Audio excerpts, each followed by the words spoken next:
नमस्कार दोस्तों, जन मुद्दों की बात धर्मराज के साथ मेरे शो में आप सबका स्वागत है।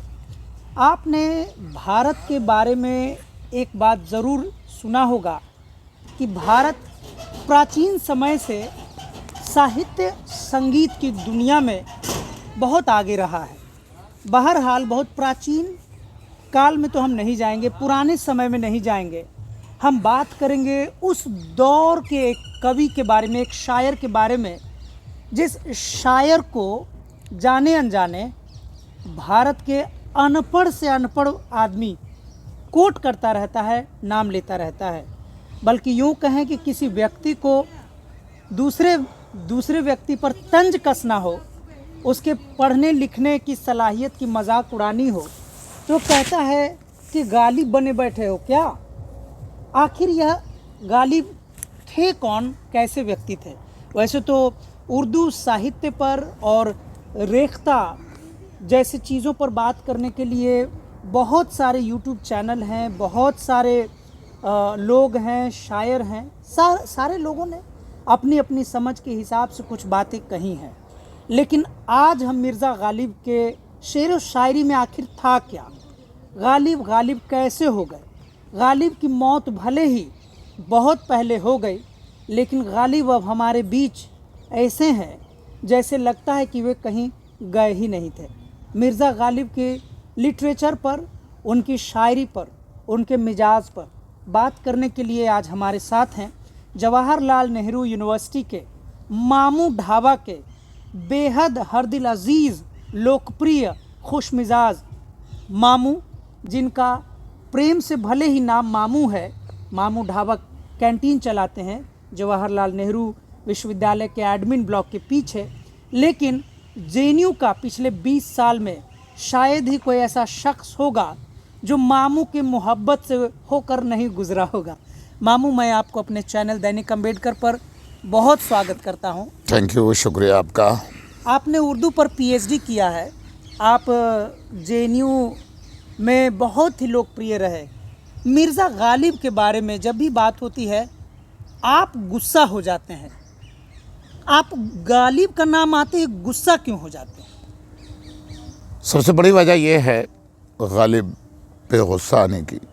एक तो आप जान लीजिए कि जितनी उर्दू दुनिया एंड उर्दू के बाहर की दुनिया जब तक दुनिया कायम रहेगी, तब तक गालिब पे बिना विचार के उर्दू दुनिया मुकम्मल नहीं हो सकती है। गालिब जैसा फ़नकार पे कभी भी ज़बान खोलने से पहले उसको बहुत कुछ सोचना चाहिए, बहुत कुछ पढ़ना चाहिए, बहुत कुछ ज्ञान होना चाहिए, बहुत उसकी गालिब की मानवियत की तहदारी तक पहुंचने के लिए उसको गालिब पढ़ना पड़ेगा। उसको कोई गालिब का एक शेर, आजकल देखा एक नया ट्रेडिशन चल रहा है कि किसी का भी शेर उठा के गालिब के नाम कर देते हैं। इस पे उर्दू दुनिया चुप है। इस पे मुझे बहुत अफसोस है।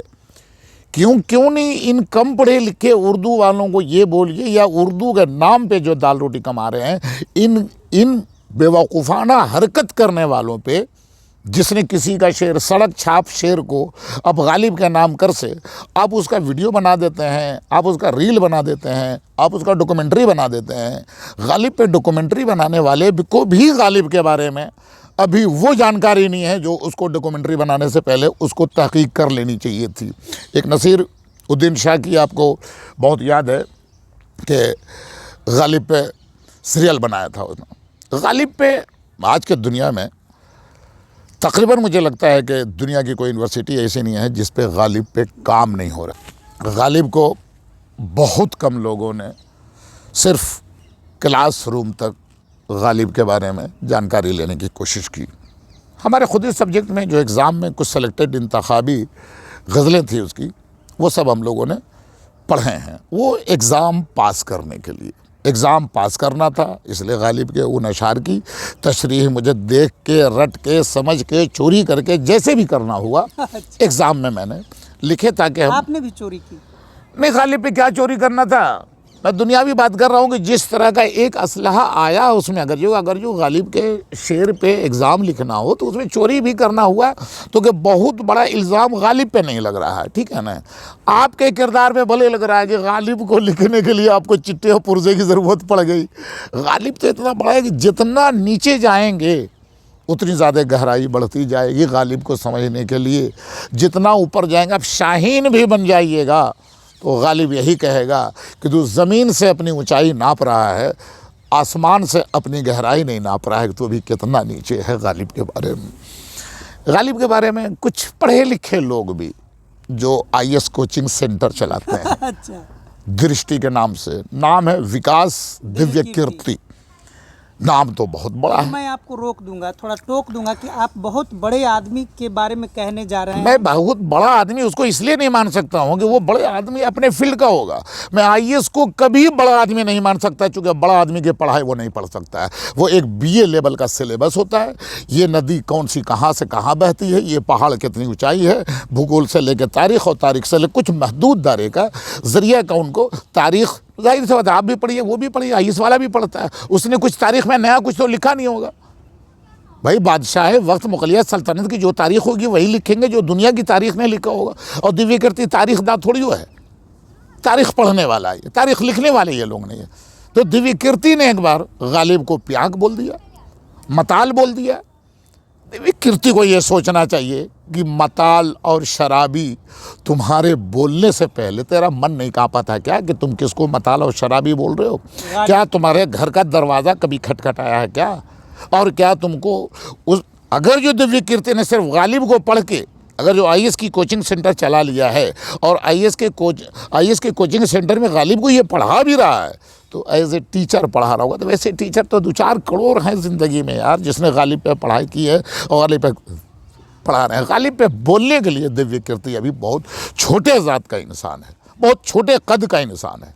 उसको कहिए कि मताल का वो मीनिंग ढूंढ के बता दे और दुनिया की किसी डिक्शनरी में गालिब के बारे में किसी बड़े राइटर ने, आप तो राइटर के नाम पे भी नहीं आएंगे, दिव्य कीर्ति राइटर नहीं हो सकता है, राइटर को पढ़ने वाला हो सकता है और बीए टाइप के बच्चों को पढ़ा रहा है। इतने तो है, तुम्हारा कोचिंग सेंटर है, तुम्हारा लूट रहे हो किसी बड़े आदमी को। भाई गालिब को जिसने मताल और शराबी कह दिया उसको मैं बड़ा आदमी क़यामत तक नहीं मान सकता, क्योंकि उसकी तहकीक बहुत लिमिटेड है और उसकी औकात बहुत लिमिटेड है। गालिब को अगर जो दुनिया के फ़लसफ़े पे कुछ कहना हो तो गालिब को पढ़ना पड़ेगा।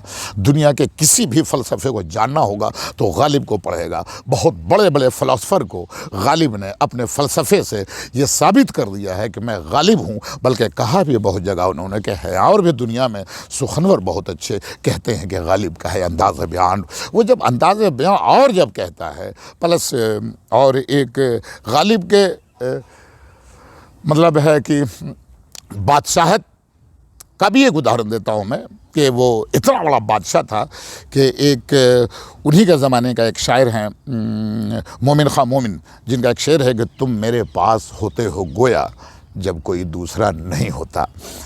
मतलब शेर में अब क्या एक आम सी बात है, शेर में कोई बहुत चीज़ इसमें नहीं लग रहा है कि क्या बोल दिया। बस एक दो चीज़ें हैं उसमें। गोया का मतलब होता है बोलना, गोयन पर्शियन से बना है और गोया मतलब होता है वो होता है चूके चुनांचे। तो इसी दो मानी का गोया का मतलब अब गालिब ने कौन सा मतलब उसमें लिया है? जाहिर सा मतलब गालिब का दिमाग और गालिब का फ़लसफ़ा कि इतने बड़े शायर हो के खुद अपने आप को मतलब है कि शोहरत ज़माना रखे हुआ है, उसका जब ये शेर कहता है कि तुम मेरे पास होते हो गोया जब कोई दूसरा नहीं होता, इसके बदले में मोमिन को अपनी पूरी दीवान निसार करने को तैयार हो जाते हैं। ये उनकी फराखदिली का है कि गालिब को पढ़ते हो तो ये है, और तुम जब अच्छी शायरी करते हो तो ये उसका है ये। और वहीं पर एक उदाहरण ये भी गालिब का है कि किसी कॉलेज में पढ़ाने के लिए वो जा रहे थे, नौकरी लगी थी और प्रिंसिपल ने उनके शान में गुस्ताखी ये की कि उसको चैम्बर से आके उनके पालकी तक नहीं आ पाने के इसमें रहा, जिसके वजह कर गालिब उसके यहाँ पढ़ाने से इनकार कर दिया। तो गालिब इतना बादब आदमी था, इतना मुहज़्ज़ब आदमी था। अब गालिब पे जब बात हो रही है तो और भी बाकी लोगों का। आप बहुत लोगों ने गालिब को दहरिया भी कह दिया है, क्योंकि शराब पीते थे, शराब नशी वाली। मगर शराब पीते थे इससे आपको कोई मतलब नहीं होना चाहिए। शराब पी के जो कहता है उससे आपको मतलब होना चाहिए। फ़लसफ़ा उसके अगर जो शराब पीने के बाद आता है उसको शराब पी लेने दीजिए। क्यों सा तेरे बच्चे के शादी में डांस करने गया था क्या वो? भाई गालिब को आप इस नज़रिए से नहीं देख सकते हैं वो शराब पीता था। मगर शराब पी के भी जो कह रहा है वही तो सुनिए कि नक्श फरियादी है किसकी शौक़िए तहरीर का। पी तो रहा है शराब, मगर उसको यकीन दिला रहा दुनिया को। ये दुनिया का रचयिता जो है ना, कौन है? कौन? नक्श फरियादी है किसकी? कौन है? खूबसूरत सुर्खियों में जिसने लिखा है नक्श फरियादी है किसकी शौक़िए तहरीर का। कागज़ी है पैरहन, सब टेम्पररी है। कागज़ी है पैरहन। ईरान के बादशाह जब अपने पास फरियादियों को बुलाते थे तो उनकी लिबास कागज़ी होती थी, कागज़ की लिबास होती थी। और कागज़ की लिबास की जितनी ये वैल्यू। बात देखिए, बड़ा ही दिलचस्प आपने तारीख की बात बताई। कागज़ी है पैरहन, इस्मत चुगताई ने भी इसमें लिखा है, अपना नावल लिखा है। जी जी जी और जी। ये ईरान वाला जो बात बता रहे हैं, आज तक मैं इतने भी मुशायरे में जाता रहा हूँ, उर्दू के बड़े बड़े दिव्य कीर्ति से पूछिए ना, जो गालिब का एक्सपर्ट बन रहा है, जो उसको मताल कह रहा है, जो उसको ढोंगी कह रहा है, ये दिव्य कीर्ति से सवाल पूछिए कि गालिब के बारे में तुम और कितना जानते हो। कागजी पैरहन की तशरीह करते खाली दिव्य कीर्ति, मैं मान लूंगा कि वाइस कोचिंग सेंटर चलाता है वो। झूठ है, फॉल्स है, फ्लस। अरे यार ठीक है, तुम क्या पढ़ के आईएएस बने हो ये मैं नहीं पूछने जा रहा हूँ, मगर तुम आईएएस को जब तुम गालिब जैसे शख्सियत पे तुम कलम फरसाई करते हो, तुम उसमें जब ज़बान खोलते हो तो तुमको पता चल जाना चाहिए थी कि तुमको तुम्हारी ज़बान से गालिब के लिए बेअदबी निकल रही है, या तुम बादब होकर गालिब के बारे में कुछ बोल रहे हो। तुम एकदम बेअदब इंसान हो जो गालिब को मताल कह दिया और गालिब को प्यांग कह दिया। गालिब ठीक है, गालिब जब पी के इस तरह की बात करता है वो कि बाजी चे अतफाल है दुनिया में रह गए, पी के तो कह रहा था वो, पी ही के तुमको एक लाइन में समेट दिया। वो दुनिया को कुछ नहीं समझ रहा गालिब, खिलौने के बराबर समझ रहा, दुनिया को एक खिलौना समझ रहा, और तुमको खिलौने वाले लोगों में शामिल रखा। गालिब ने अपने आप को बहुत ऊपर रख दिया कि बाजी चे अतफाल है दुनिया मेरे आगे, होता है शब रोज़ तमाशा मेरे आगे। तुम ऐसा कुछ नहीं कर पा रहे हो कि कुछ नया हो। गालिब को बड़ा अचंभा लगेगा, वो जान रहा है जनरल टाइप की दुनिया है, होता है शब रोज़ तमाशा में रहने, कुछ नया नहीं है। फिर गालिब ये भी कहता है, अब गालिब पे जब कलम आप उठाते हैं तो आप उनके उन अशार को ज़रूर देखिए। हालांकि गालिब का कोई भी शेर ऐसा नहीं है, पूरे दीवान से लौटा गया। नक्श फरियादी गालिब, ये दीवान गालिब का पहला शेर है। नक्श फरियादी जो मैंने सुनाया आपको, उनका ये कहना है कि ये जो दुनिया का रचयिता है इसमें वहदतुल वजूद का फ़लसफ़ा है कि अल्लाह कहीं है। जो उसको दहरिया बोल रहा है गालिब को, उसका जवाब उसने पहले शेर में दे दिया है कि नक्श फरियादी है किसकी शौक़िए तहरीर का। कौन है रचयिता इसका? जिसका कागज़ी पैरहन है, और कागज़ी पैरहन की वैल्यू वही है जो मीर कहता है, ज़िंदगी अपनी हुबाब की सी है, जितनी वैलिडिटी हुबाब की है उतनी ही वैलिडिटी कागज़ी लिबास की है। बारिश की बूंदें पड़ेगी, कागज़ फट जाएगा और तू नंगा हो जाएगा। कागज़ी है पैरहन हर पै करे तस्वीर का। दुनिया में जितनी भी सूरतें हैं, जितनी भी शक्लें हैं, जितनी भी लोग हैं ना, सब टेम्पररी है। तो ये वहदतुल वजूद का फ़लसफ़ा है। आप उसको दहरिया कह रहे हैं, आप उसको मताल कह रहे हैं। पहले शेर से गालिब ने तुमको बता दिया कि तुम जो अपना राय आम्मा जो कायम किए हो बेटा, वो नहीं है, ये है कि दुनिया का रचयिता है जिसके तख्लीक में। विकास दिव्य कीर्ति ने जो पक्ष देख के, गालिब के ज़िंदगी के जो पक्ष देख के उनको मताल कह दिया, या और भी जो, ये तो पूरी ये दिव्य कीर्ति की बात नहीं है। नहीं, दिव्य कीर्ति के अलावा मैंने किसी का मुंह से नहीं सुना ये बात। मैं गालिब पे और भी रिसर्च है, और भी गैर मुस्लिम कलमकारों ने लिखा है गालिब के बारे में, स्टेटमेंट उठाइए, मगर किसी का स्टेटमेंट, इसका स्टेटमेंट ही शुरू होता है। एक रील मैंने देखा इसका, कम पढ़े लिखे आदमी को, दिव्य कीर्ति का एक रील ये था कि गालिब का पहला लाइन ही बोलता है कि गालिब तो मताल थे, शराबी थे। अरे तेरे बाप का पिया था क्या उसने? मांगा था कभी? तेरे घर पे रिश्ता लेके गया था? गालिब को तू अपना दोस्त कैसे समझ रहा है? गालिब तेरे दादा परदादा परदादा परदादा के ऊपर होगा यार, तुम उसके कई छतरी नीचे हो, ये तुमको नहीं मालूम है।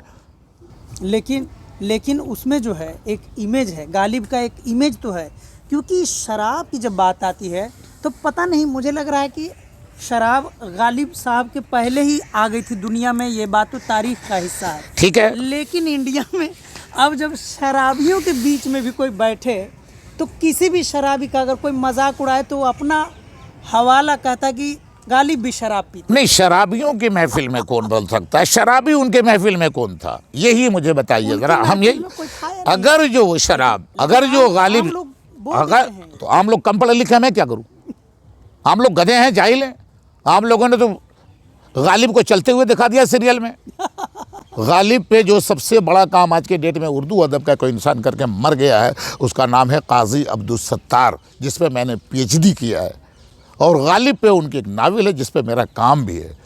उनसे जब मैंने इंटरव्यू लिया कि सर वो सीरियल गालिब पे वो जो, उसने बोला कि बहुत नाकिसुल अक्ल किस्म के आदमी ने ये सीरियल बनाया है। मैंने बोला सर वो कैसे? और यही कावेरी हॉस्टल में, जेएनयू के कावेरी हॉस्टल में वो ये स्टेटमेंट दे रहे थे। कहा उन्होंने कि ये लोग बहुत नाकिसुल अक्ल है, जिनको गालिब का गा भी नहीं मालूम है।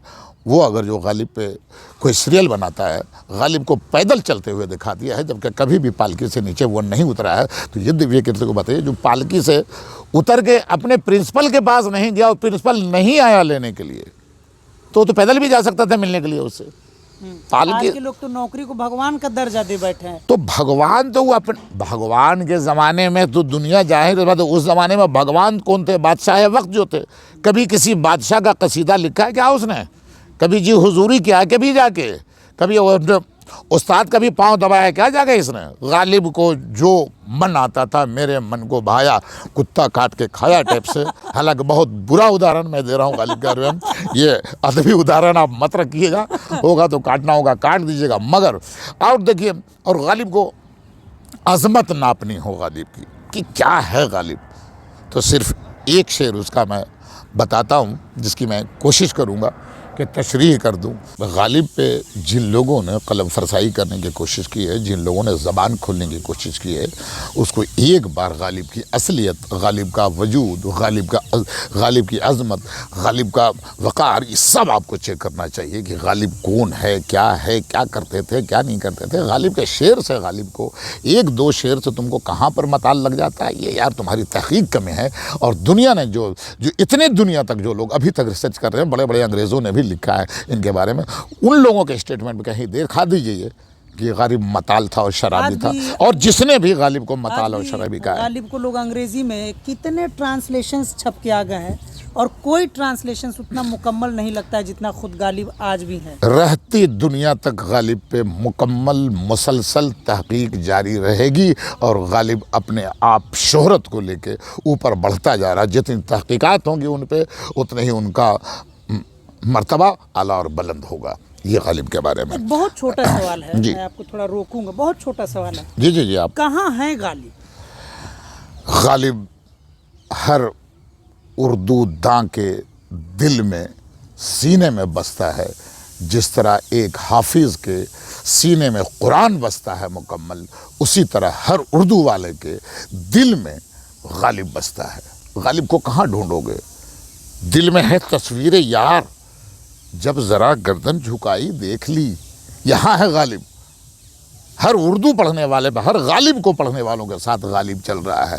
गालिब हमारा ओढ़ना बिछौना तकिया, जिस गालिब की शायरी की एक सबसे बड़ी खासियत यह है ना कि गालिब कितना दिन पहले शेर कहा है ये आपको पता होगा, मगर आज के डेट में भी उसका कोई शेर लाएंगे, दिल नाता तुझे हुआ क्या है, इसमें क्या लग रहा है गालिब की बात, गालिब के ज़माने के बाद ना उन्होंने वो उर्दू इस्तेमाल किया, मगर कहीं कहीं पर जब गालिब को उर्दू इस्तेमाल करना होता है तो लोगों को डिक्शनरी तक ले जाने पे मजबूर कर देता है।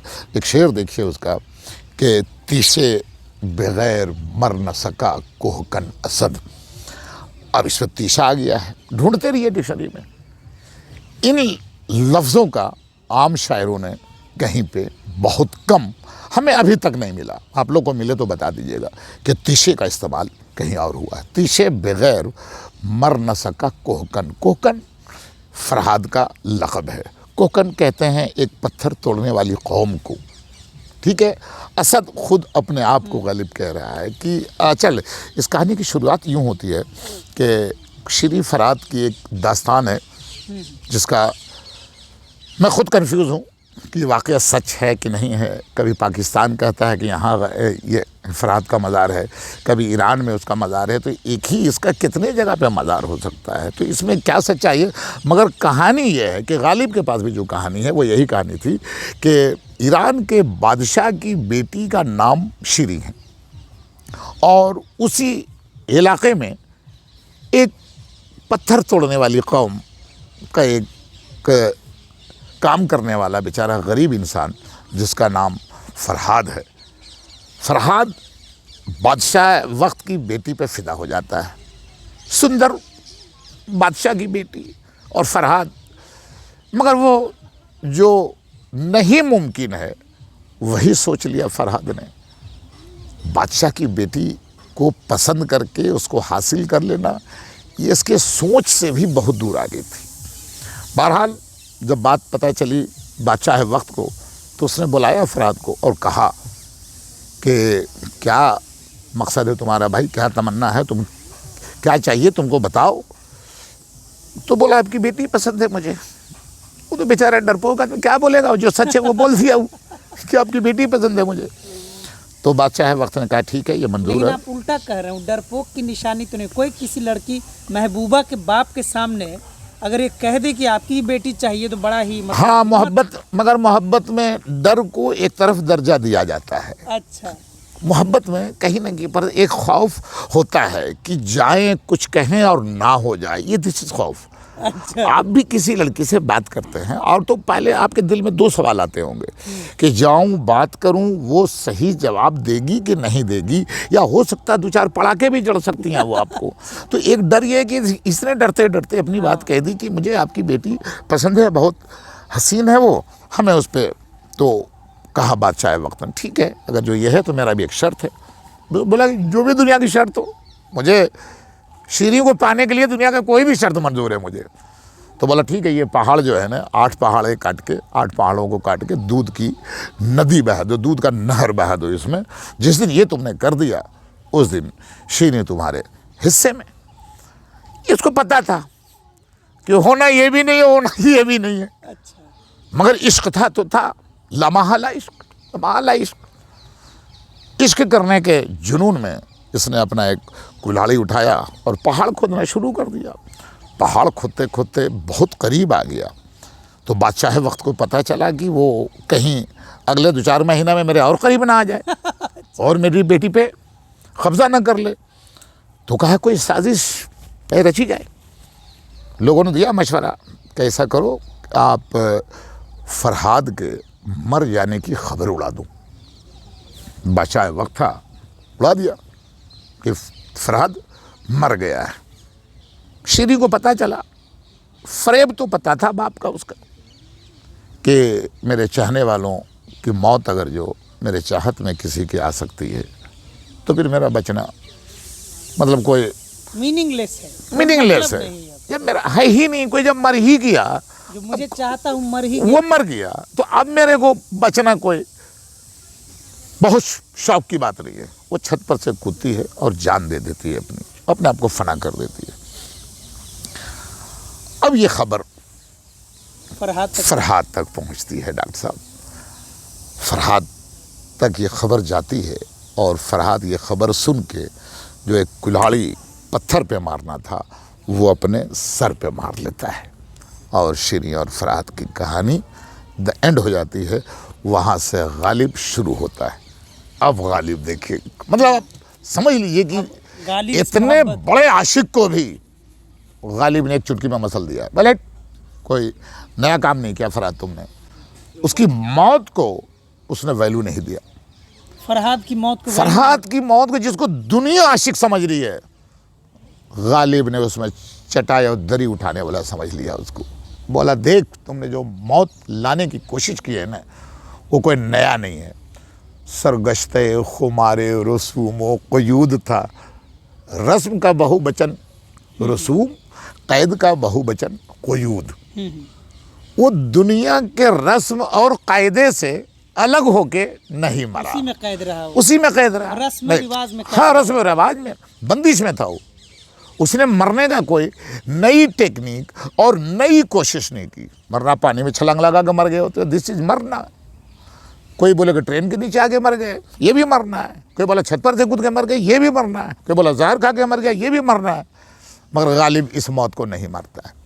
वो कहता है कि अगर जो शेरी के मौत की खबर तुम तक पहुंचे और तुम्हारी जान, तुम्हारी रूह फना हो जानी चाहिए थी, दिस इज कॉल्ड इश्क।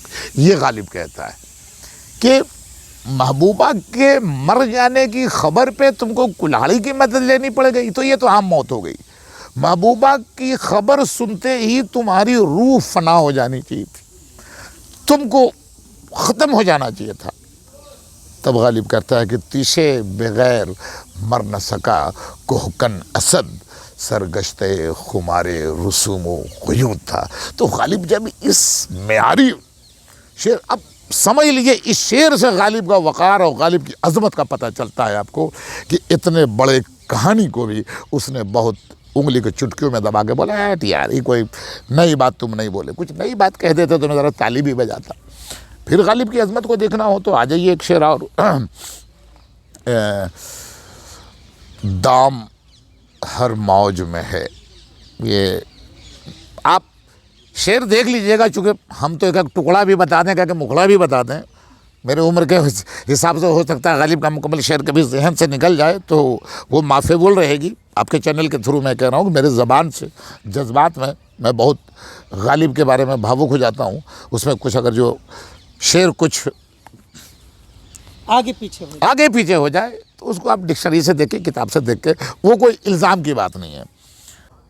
गालिब का एक दूसरा शेर देखिए कि दाम हर मौज में है, दाम मतलब जाल, हल्क़े सद काम नहंग। हल्का मतलब एरिया, रिंग घेरे को भी बोलते हैं, काम मतलब होता है मुंह, और नहंग कहते हैं घड़ियाल को। ये बेसिकली इन शब्दों का इस्तेमाल गालिब क्यों करता है? चूँकि लगता है कि मेरे मीनिंग को, मैं जो बात कह रहा हूँ उस बात को कहने के लिए इससे खूबसूरत वर्ड इसके पास नहीं मिलता है। जबकि बहुत हम उर्दू वालों के लिए बहुत मुश्किल लगता है। हमने अगर जो बहुत उर्दू पढ़ी होगी तो नहंग शायद एक दो बार कहीं से गुजरा होगा, और देखें क्या गुजरे है, कतरे को गुहार होने। ये गालिब का फ़लसफ़ा इसमें यह है कि जब आसमान से कतरा गिरता है, चलता है, उसका मंजिल मकसूद क्या है? सीप में जाके समा जाना और मोती बन के निखर जाना। मोती दुनिया की सबसे कीमती क्या है? कतरे को गुहर, गुहर मतलब बेशकीमती मोती। कौन बन रहा? कतरा। कतरे को मोती तक लाने की बात जब गालिब कहता है, तब ये कहता है कि एक कतरे को एक अपनी जगह पे जाना जब होता है, तब उसके पीछे दुनिया बेशुमार जाल बिछा देती है। मौजें, समंदर की मौजें जो रिंग बनाती है, आपने देखा होगा समंदर की मौजें कहीं कहीं पे भंवर जिसको कहते हैं, वो मैंने सुना है, डूबते हुए नहीं देखा, कि उस भंवर में जो आया वो ज़मीन के साथ चला जाता है। वो तो वो बोला इतने भंवरे डाल दिए हैं लोगों ने। अब चलिए इससे भी थक गए तो 100 घड़ियालों का भी एक कतरा को पास नहीं होने देना है कहीं पर से।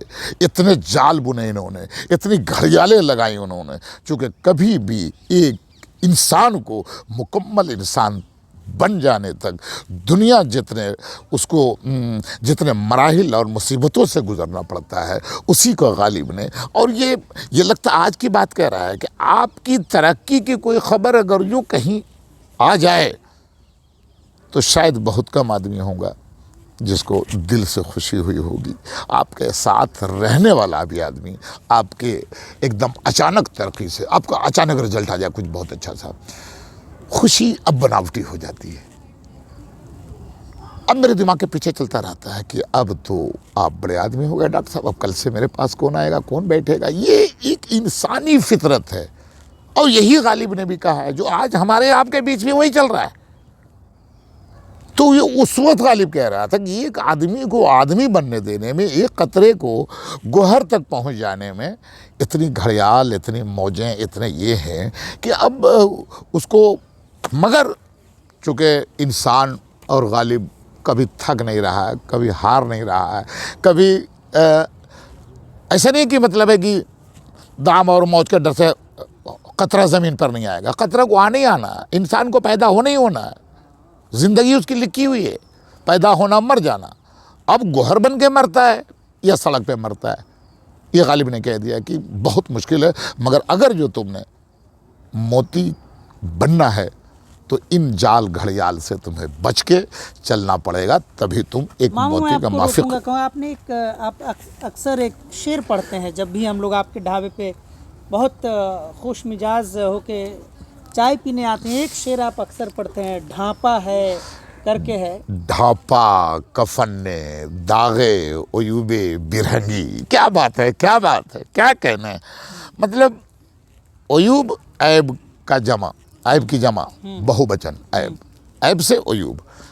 ढापा कफन्ने ओयूबे बिरहंगी मतलब नंगेपन को। मेरा जो नंगापन था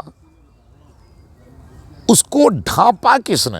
एक सफ़ेद पोशाक कफन ने, 2-4 मीटर के कपड़े ने, जिस पे जिंदगी भर के दाग लगे हुए थे, सारे इल्ज़ामात बदन, हर घड़ी एक नया तकाजा है। दर्द सर बन गया बदन मेरा बदन जो है इतना एकदम घिरा हुआ है चारों तरफ से। कितनी बुराई है, कितनी मोहब्बतें होंगी इसमें, इन सब पे सिर्फ एक कफन भारी पड़ गया, वरना ये कफन नहीं होता। कफन को वो कह रहा है गालिब। एक आदमी कफन की तारीफ में कुछ नहीं कह सकता है, मगर ये कफन की तारीफ नहीं, मगर कफन के बारे में ये कह रहा है कि ढांपा कफन ने दागे ओयूबे बिरहंगी, हम नहीं रहते तो तुम नंगे वजूद, वरना हर लिबास। ढांपा कफन ने दागे ओयूबे बिरहंगी, मैं वरना हर लिबास में नंगे वजूद था। मैं कुछ भी पहन लेता था ने तो मेरा दाग दिखता था। बड़े नेता बन जाऊं तब पर भी लोग गाली बक रहे, बड़ा आदमी बन जाऊं तो दुनिया गाली बक रही है। एक मतलब ओयूब का घेरा होता है इंसान, एकदम फरिश्ता नहीं हो सकता है, गुनाह से भरा होता है, कभी कम कभी ज़्यादा, कभी कम कभी ज़्यादा। दुनिया के जीने का जो है वो गालिब बहुत पहले ही कह चुका है। आपने गालिब के बारे में बोलते हुए एक बात कही थी, बड़ी अच्छी बात मुझे लगी, कि गालिब एक ऐसे शायर थे जिन्होंने किसी बादशाह के लिए कोई कसीदा नहीं लिखा, जी हुजूरी नहीं की, जी हुजूरी नहीं की, कभी नहीं की। यह तो माना जा सकता है कि नहीं की होगी, हो सकता है, लेकिन क्या उन्होंने किसी बादशाहियत को खारिज करने के लिए कोई शायरी लिखी? यह भी तो एक तकाजा होगा। बादशाह को खारिज करने के लिए नहीं, बादशाह वक्त में एक इनके शायर हैं, मैं भूल रहा हूँ, ज़हन से निकल रही है बात, मगर शायद आ जाए बात में, जिन्होंने बादशाह के लिए कुछ अपना वो तारीफ़ें और कर रहे थे, कसायद लिख रहे थे। तो गालिब को लगा, तो उनके कसीदे गोई पे गालिब ने बड़ा सुंदर सा शेर कहा था, कभी याद आएगा तो मैं बता दूंगा। तो गालिब उस ज़माने में भी बादशाह की जो तारीफ़ कर रहे थे उसी के लिए लेते थे। तुम क्या कर रहा है जी हुजूरी, साला दरी ओढ़ना बिछाने वाला काम कर रहा है तू जाके। मैं तो हूँ कि नहीं भी मिला तो बादशाह हूँ, बादशाह की औकात नहीं है अभी मुझे देने की, इतना बड़ा बादशाह था ये। अब आप उसको गरीब कह रहे हैं, फ़कीर कह रहे हैं, सतवा कह रहे हैं। यार गालिब बादशाहों का बादशाह है भाई। उर्दू दुनिया में जब तक गालिब का नाम है तब तक उर्दू दुनिया कायम है। गालिब का नाम जिस दिन तुम हटा दिए और गालिब को बदतमीज़ी वाला स्टेटमेंट से पाक करना उर्दू वालों की जिम्मेदारी है। और मैं चाहूँगा कि जिस दिन आप गालिब की बात करेंगे उस दिन मेरी एक बात दुनिया तक आपको बतानी पड़ेगी कि गालिब को गालिब समझो, तभी तुम गालिब के अच्छे खैरखाहों में से होगे और अच्छे मुरीदैन में से होगे, और अल्लाह ताला इसके अजर व सवाब में तुमको गालिब को समझने वाला ज़रूर बनाएगा। बस यही आज के गालिब की महफिल का है। साथियों, आप सुन रहे थे डॉक्टर शहजाद इब्राहिमी उर्फ जवाहरलाल नेहरू विश्वविद्यालय के 20 साल से स्टूडेंट्स के बीच में, बड़े बड़े स्कॉलर्स, दानिश्वर्स के बीच में, जो यहाँ पे इस इदारे में, JNU जैसे खूबसूरत इदारे में जो भी बड़े लोग आए, मामू के मोहब्बत के रास्ते से होकर गुज़रे। गालिब पर ये बोल रहे थे, मामू जब गालिब पर बोलते हैं तो लोग दीवाना होकर सुनते हैं। हमने सोचा कि इनकी दीवानगी का कुछ खतरा आप सब के लिए चुरा लूं और अपने चैनल पर आप सब के लिए लगा लूं। आप इस पूरे गालिब पर जो बातचीत है सुनिए, अपना कमेंट्स दीजिए। अगर आपको लगता है कि ऐसी कोई बात, ऐसे कोई सवाल जो आपके जहन में है, आपके मन में है, कमेंट बॉक्स में लिखिए। हम फिर मामू के पास लौटेंगे और बड़े बड़े अदब की दुनिया में, जो उर्दू अदब की दुनिया में जो बड़े बड़े नाम हुए हैं, सभी लोगों पर हम ऐसे ही आपसे मामू के पास से वो कुछ असली विचार जो होते हैं, जो आदमी ऐसे नहीं कह पाता है। कई बार क्या होता है, कैमरा लगने के बाद आदमी प्रोफेशनल हो जाता है और दिल की बात नहीं कह पाता और कहीं पे कंडीशनल है अदबी दुनिया का भी, और कहीं पे हाँ, कंडीशंस भी हैं। हाँ, ग्रुपिंग है उसमें, वही है कि नहीं बोल पाएंगे खुद से। कि जाल बिछाए, हाँ, दुनिया ने जाल बिछा रखा है सब जगह। सच को रोकने के सारे जाल बिछाए गए। जी, तो हम उन जालों को मात देके, हटाने की कोशिश करेंगे। हटा करके, जो दिल में है, मामू के दिल में है, उसको हम खजाना निकाल निकाल के आप तक पहुंचाते रहेंगे। आप यूं ही मोहब्बत बरसाते रहिए। आज के लिए इतना ही, आगे हम फिर मिलेंगे अगले एपिसोड में। अगर आपको हमारा चैनल दैनिक अम्बेडकर अच्छा लगता है, आप इसे सब्सक्राइब कीजिए, लाइक कीजिए, खूब शेयर कीजिए, मोहब्बत बांटिए, और हम फिर आपके सामने पेश होंगे। बहुत बहुत शुक्रिया, आपका भी बहुत बहुत शुक्रिया। थैंक यू, शुक्रिया शुक्रिया शुक्रिया जनाब।